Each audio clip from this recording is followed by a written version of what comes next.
Assalomu alaykum aziz obunachilar. Biz Yuksak Travel kompaniyamiz tomonidan ketgan hoji tog'alarimiz, hoji onalarimizni uyga kelganmiz. Hozir Marhamat tumani Chilonga kelganmiz. Kuzatib turinglar, hoji tog'amizdan hozir qisqacha intervyu qilamiz. Assalomu alaykum. Va alaykum assalom. Assalomu alaykum tog'a. Rahmat.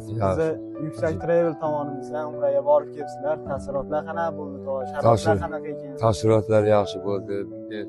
Ashirga borib ko'rdim. Yuksak Travel kompaniyasi nihoyatda bir boy, o'ziga ishonchli kompaniya ekan. Mana boramiz, avtobuslar ham tekin olib boradi, ibodatga yana olib kelishi ham tekin, hammasi besplatni, ovqatlar besplatni, ovqatdan hech qanday kamchilik yo'q. Hammasi yaxshi. Mehmonxonalar ham yaxshi, hammasi zo'r. Bizga yaxshi taassurot qoldirdi bizga. Sizdan keyingi boradigan misol ota-onalarimizga nima deysiz? Men shu keyingi boradigan ota-onalarga, mana aka-ukalarga hammasiga aytaman, shu Yuksak Travel kompaniyasidan boringlar deyman. Ashlardan boringlar deb maslahat beraman. Yaxshi ekan, axir yaxshi ekan, bizga yoqdi, mazza qildik.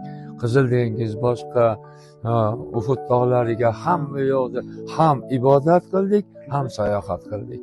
Juda mazza qildik. Rahmat.